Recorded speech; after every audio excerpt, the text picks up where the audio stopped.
Okay, good morning students. So collision in one dimension we have already discussed. एक ही dimension में collision का मतलब है कि जो कोलाइड करने वाले बॉडीज़ हैं m1 और m2 मास वाले बॉडीज़ एक लाइन पर जा रहे थे सपोज़, या एक मान लो रुका भी हो सकता है, सपोज़ m2 वाला रुका था, या मूविंग भी हो सकता है, अपोजिट डायरेक्शन में भी आ सकते हैं, एनी केस इज़ पॉसिबल. तो जस्ट एक डिस्कशन के लिए हमने मान लिया कि m2 और m1 ऐसे जा रहे थे, फिर m1 आकर इधर हिट करता है, m2 को हिट करके यहाँ पे कॉलिजन होता है. तो बिफोर कॉलिजन इनके वेलोसिटीज़ u1 और u2 थे. आफ्टर कॉलिजन क्या हुआ, वन डायमेंशनल में कॉलिजन में क्या होता है कि जिस लाइन पर इनका कॉलिजन हुआ उसी लाइन पर ये कॉलिजन के बाद भी चलते रहते हैं. लेकिन टू डायमेंशनल कॉलिजन का मतलब है कि उस लाइन से किसी एंगल पर दोनों ऑब्जेक्ट्स चले जाते हैं.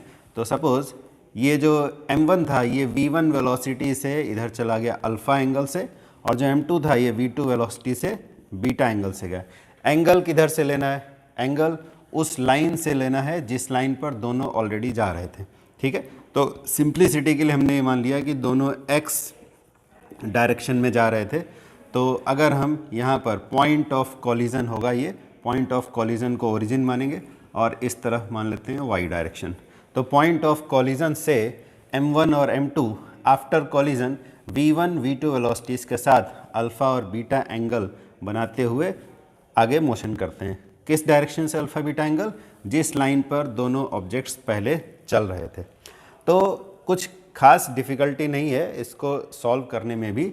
यहाँ बस हमें क्या देखना है कि काइनेटिक एनर्जी वाला जो कैलकुलेशन है वो तो सिमिलर होगा, उसमें कोई डिफरेंस नहीं है. काइनेटिक एनर्जी क्योंकि डायरेक्शन पे डिपेंड नहीं करती, kinetic energy is a scalar quantity. तो काइनेटिक एनर्जी का कैलकुलेशन बिल्कुल वैसे ही होगा जैसे पहले हुआ था. यानी काइनेटिक एनर्जी बिफोर कॉलिजन अगर हम लिखेंगे के आई, तो वो क्या होगी 1/2 m1 u1 square plus 1/2 m2 u2 square. ये बिफोर कॉलिजन के लिए काइनेटिक एनर्जी हो गई. आफ्टर कॉलिजन के लिए अगर लिखेंगे, यहाँ लिख लेते हैं बिफोर कॉलिजन, और आफ्टर कॉलिजन अगर काइनेटिक एनर्जी लिखें तो यहाँ कोई डिफरेंस देखने को नहीं मिलेगा. 1/2 m1 v1 square plus 1/2 m2 v2 square जो वन डायमेंशन में था वही टू डायमेंशन में भी होगा, बिकॉज काइनेटिक एनर्जी को डायरेक्शन से कोई लेना देना नहीं है, वो स्केलर क्वांटिटी है. लीनियर मोमेंटम के बारे में अगर बात करें तो लीनियर मोमेंटम क्योंकि एक वेक्टर क्वांटिटी है, लीनियर मोमेंटम क्या होता है, mass into velocity. Linear momentum is mass into velocity. Velocity तो स्केलर है, सॉरी वेलोसिटी तो वेक्टर है, इसीलिए लीनियर मोमेंटम भी वेक्टर होगा. तो वेक्टर्स डायरेक्शन जब चेंज हो जाता है तो उनकी वैल्यू भी चेंज हो जाती है. तो यहाँ पर हमें क्या करना होगा कि दोनों डायरेक्शंस, अगर टू डायमेंशनल है तो दो डायरेक्शन x और y, दोनों डायरेक्शंस में कंजर्वेशन ऑफ लीनियर मोमेंटम को सेपरेटली हमें डील करना पड़ेगा. यानी x एक्सिस के अलोंग जो लीनियर मोमेंटम बिफोर कॉलिजन था और y एक्सिस के अलोंग जो लीनियर मोमेंटम बिफोर कॉलिजन था, उनको after collision linear momentum along x axis और linear momentum along y axis के साथ उनको डील करना होता है. काइनेटिक एनर्जी का केस अगर इलास्टिक है तो ऑब्वियसली kF = KI हो जाएगा परफेक्टली इलास्टिक के कॉलिजन में. लीनियर मोमेंटम हर केस में कंजर्व रहता है, चाहे इलास्टिक हो या इन इलास्टिक हो. तो काइनेटिक एनर्जी का कैलकुलेशन में कोई चिंता की बात नहीं है, सब कुछ सेम है. लीनियर मोमेंटम के लिए देखो कैसे करेंगे. तो बिफोर कॉलिजन अगर हम लिखें linear momentum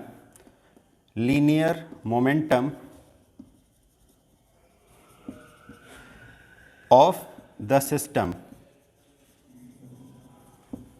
along x axis के अलोंग लीनियर मोमेंटम अगर हम लिखें बिफोर कॉलिजन, ये बिफोर कॉलिजन के लिए है, तो इसको हम लिख देते हैं PIX means linear momentum before collision along x axis. तो ये केस कोई जनरल केस नहीं है, ये बस समझने के लिए है. ठीक है, हो सकता है कोई x एक्सिस के अलावा भी कोई डायरेक्शन हो, बट जिस लाइन पर ऑब्जेक्ट्स चल रहे हैं उसी के अलोंग x एक्सिस ले लेने से हमारा कैलकुलेशन ईजी हो जाता है. कोई ना कोई तो लाइन होगी, मान लो एक ऑब्जेक्ट ऐसे जा रहा था, एक ऐसे जा रहा था, तो हम इसी को x ले लेंगे. कोई ज़रूरी नहीं है हमेशा ऐसे ही x लिया जाए, हम इस लाइन को x ले लेंगे जिस लाइन पर इनका कॉलिजन होगा बिफोर कॉलिजन. ठीक है, तो इससे कैलकुलेशन इजी हो जाती है, क्योंकि बिफोर कॉलिजन में सिर्फ एक्स एक्सिस के अलॉन्ग ही हमें लिखना पड़ेगा।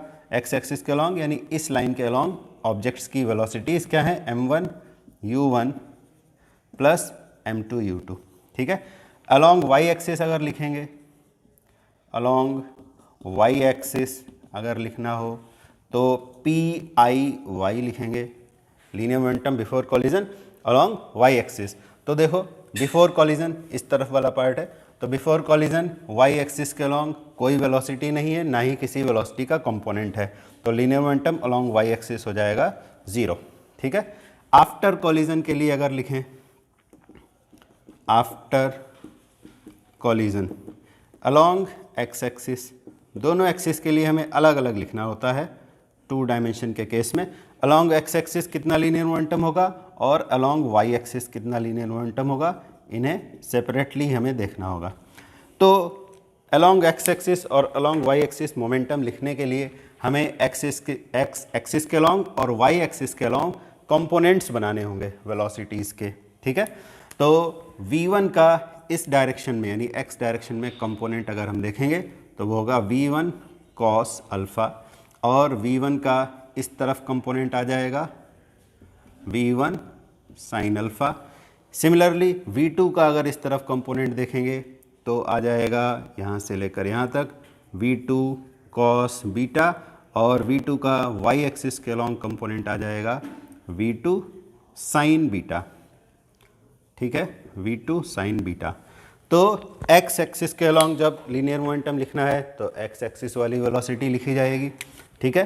तो बिफोर कॉलिजन के लिए हमने पी आई एक्स लिखा था, इधर हम पी एफ एक्स लिख लेते हैं, linear momentum final, f means final या after collision, p F x equal to क्या होगा, m1 v1 cos अल्फ़ा, ठीक है। देखो डिफरेंस आया ना, पहले 1 डायमेंशन में क्या लिखते थे m1 v1, अब लिख रहे हैं m1 v1 cos अल्फ़ा, क्योंकि अब सिर्फ x डायरेक्शन के अलॉन्ग हमें लिखना है इसलिए, ठीक है। तो m1 v1 cos alpha plus और कौन सी इधर वेलोसिटी है v2 cos बीटा, तो m2 v2 cos बीटा, ठीक है। ये फर्स्ट पार्टिकल का x एक्सिस के अलॉन्ग हो गया, along x axis after collision, और ये लीनियर मोमेंटम हो गया सेकेंड पार्टिकल का along x axis after collision. इसी तरह से y डायरेक्शन में अगर लिखें पी एफ वाई, ठीक है, y डायरेक्शन के लिए क्या होगा, m1 v1 sine alpha minus लिया है हमने, क्यों, क्योंकि v1 साइन अल्फ़ा तो प्लस y डायरेक्शन में है और v2 sign beta minus y direction में है, तो क्या लिखेंगे m2 v2 साइन बीटा, ठीक है, ये नेगेटिव होगा। तो ये हमारे इक्वेशंस आ गए। अब आगे का कैलकुलेशन कैसे होता है, एक्स एक्सिस के along linear momentum conservation principle अलग यूज़ होगा, वाई डायरेक्शन के अलॉन्ग अलग यूज़ होगा। यानी कि लीनियर मोमेंटम क्योंकि कंजर्व रहता है तो हम क्या लिखेंगे, since linear momentum remains conserve then along X axis के लिए P F x equal to P I X होगा, वाई एक्सिस के लिए P F Y equal to P I Y होगा, ठीक है। तो इन इक्वेशंस की हेल्प से यहाँ पर लिख लेते हैं, चलो आगे, सिंस इधर यहाँ लिखने से ठीक रहेगा।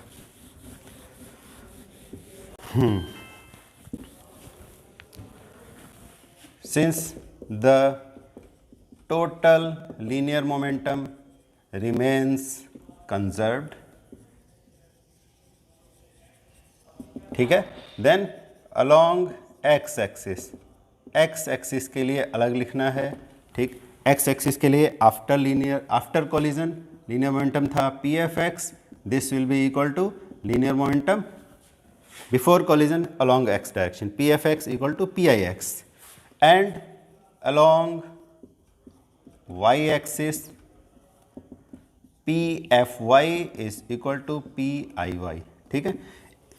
इन इक्वेशंस की हेल्प से हम अपने कैलकुलेशंस करेंगे 2 डायमेंशन वाले में।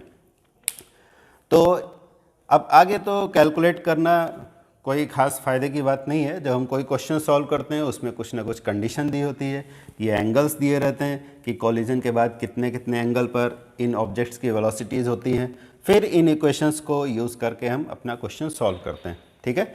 तो ये रहा हमारा कॉलिजन, और इसी के साथ ख़त्म हो जाता है वर्क एनर्जी पावर चैप्टर भी हमारा फिनिश हो गया।